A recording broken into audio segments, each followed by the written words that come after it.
மாறும்போது அப்போ இதுக்கு என்னடா நம்ம கிளைமேக்ஸ் வைக்கிறது அப்படின்ட்டு முடிவு பண்ணி இந்த கிளைமேக்ஸை வச்சேன். ஆனால் அவர் ஐயா சிசி ஐயா கூட சொன்னார், என்ன சொன்னாருன்னா, இந்த காலத்தில் ஒரு கட்சி ஆரம்பித்து எடுத்த உடனே சிஎம் ஆகுறதுங்கிறதெல்லாம் ரொம்ப கஷ்டம். இவ்வளோ பெரிய 2 இயக்கங்கள் வந்து விடாது. பாருங்க, நம்ம கதையில வந்து இப்படி வச்சுக்கிட்டா என்ன, ஹீரோவை எதிர்க்கிறதுக்காக 2 இயக்கங்கள் கூட்டணி போட்டாங்க அப்படின்னு கதை பிப்ரவரி மாதம் என்கிட்ட டிஸ்கஷன் பண்ணுறாரு. நான் சொல்கிறேன், சார் சினிமாங்கிறதுக்காக சில லாஜிக் வேணாமா சார், எதுக்கு கொடுப்பாங்க சார், எப்படி சார் வரும் சார்? அப்போ அவர் சொன்னார் இது நடக்கும் அப்படின்னு.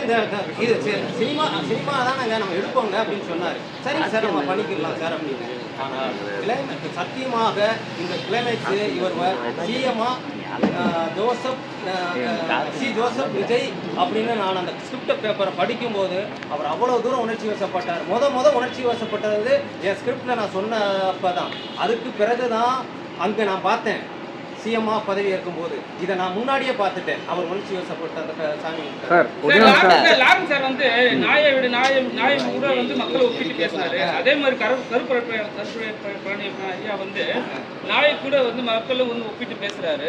இந்த டயலாக் வந்து இவ்வளவு சர்ச்சையா இருக்கு, நீங்க படத்துல வச்சிருக்கீங்க, அது எப்படி வந்து மக்கள் ஏற்றுப்பாங்க? பழக்கருப்பையா வந்து டயலாக் சொல்லியிருப்பாரு, நாய்களோடு ஒப்பிட்டு பேசியிருப்பாரு மக்களை. அதாவதுங்க ஒரே ஒரு விஷயம் தான், பொதுவாக வந்து எல்லாரையுமே வந்து குத்தம் சொல்ல முடியாது.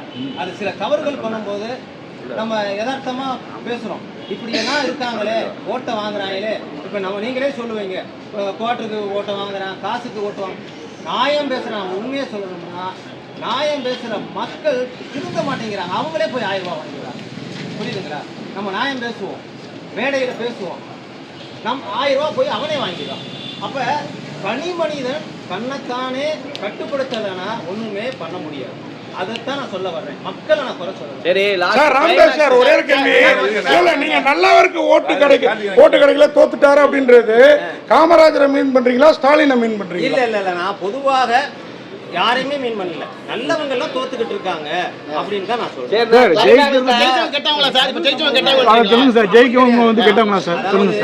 என்னுடைய கதையை வந்து நீங்க இந்த நிகழ்கால அரசியலை நீங்க மையப்படுத்தாதீங்க. நான் கக்கன் ரிலீஸ் பண்ணிருக்கீங்க, சோ நாங்க விகாசம் மையப்படுத்துறோம். அப்படி இல்ல சார், ஏன்னா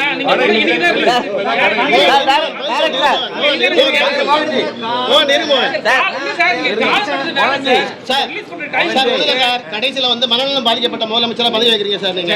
அப்ப தமிழக மக்கள் வந்து மனநலம் பாதிக்கப்பட்ட முதலமைச்சர் தேர்ந்தெடுத்தான்னு சொல்லாம சொல்றீங்களா?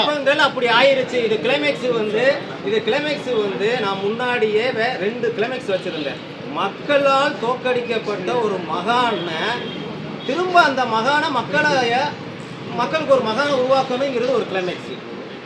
இல்லை அப்படி இல்லைன்னா மக்கள் எப்படி மகானை தோக்கடிச்சாங்களோ அதே மாதிரி மக்களை தோக்கடிக்கணும் அப்படின்னு ஒருத்தன் நினைச்சான். இந்த 2 கிளைமேக்ஸ், அதில் நான் கிளைமேக்ஸ் என்னால் சந்தர்ப்பத்தில் எடுக்க முடியல.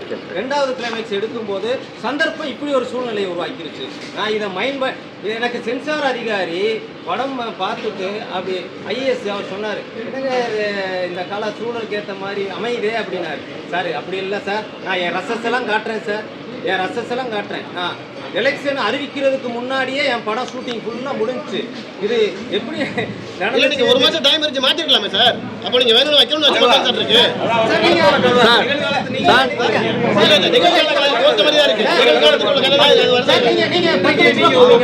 நீங்க 10 லட்சம் ரூபாய் கொடுப்பீங்க. ஒரு வண்டி கடை வச்சிருந்தா 10,000 ரூபாய் கொடுக்குறான் கடை.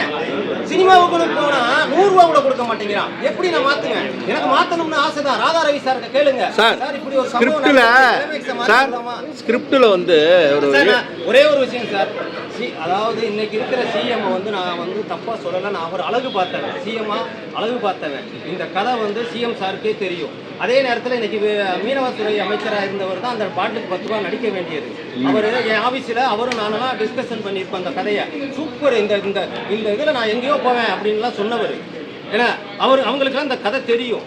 ஆனால் அவர் சிஎம் ஆனது என்ன, இது எதாச்சியா நடந்தது, கிளைமேக்ஸ் எதாச்சியா. சார் ஆளுங்கட்சியை வந்து இப்ப விமர்சிச்சா நிறைய பேர் மேல கேஸ் போடுறாங்க சார். சரிங்களா? இப்ப வந்து படத்துல வந்து நிறைய விமர்சனம் இருக்கு. சரி, உங்க மேல கேஸ் போட்டா தாங்குவீங்களா? அது தயாரிப்பாளர் அதை வந்து கலைஞர் என்னுடைய 25 வருடம் சினிமாவுக்காக அர்ப்பணிச்சுட்டேன். கல்யாணம் காட்சி பண்ணல, வாழ்க்கை என்னுடைய பழகிய நாட்கள் 3ஆம் மனிதன் 2 படத்தை எடுத்து இதே பத்திரிகையாளர்கள் தான் வந்திருக்கீங்க.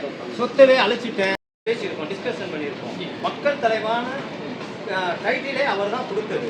இந்த கதையை பல கோணங்களில் பேசி ஒரே ஒரு இங்கே சொல்லிக்கிறேன். நான் ஸ்கிரிப்ட் பேப்பரை முடித்த உடனே அந்த கிளைமேக்ஸை சொல்கிறேன். சி ஜோசப் விஜய் என்ற நான் அப்படின்னு ஒன்று எஸ்எஸ்சி சார் நானும் தான் உட்காந்துருக்கோம். அவர் அப்படியே அப்படி அந்த உணர்ச்சி வசப்பட்டு அவரே அந்த சாமி படத்தை பார்த்து அப்படின்னாரு. அப்படி தான் கிளைமேக்ஸ் வச்சிருக்காங்க. என்னன்னா ஒரு தலைவரை இழந்துட்டாங்க. அதாவது பேர சொல்லும்போது மக்கள் தலைவர் ஒருத்தர் இறந்துட்டாங்க. இளைய தலைவரா ஒரு நல்ல மக்கள் யார் எந்த நல்லவனை தோற்கடிச்சாங்களோ அந்த மக்களை ஏமாற்றி ஒரு நல்லவனை உட்கார வைக்கணும். ஆனா ஹீரோவை கிடையாது. எத்தனையோ நல்லதை செஞ்சுட்டு ஒரு மூலையில இருக்கிற ஒரு மனுஷனை உட்கார வைக்கணும். அந்த நல்லவன் அந்த மூலையில உட்கார்ந்து இருக்கிறவனை உட்கார வைக்கிறது தான் இங்க கிளைமேக்ஸ்.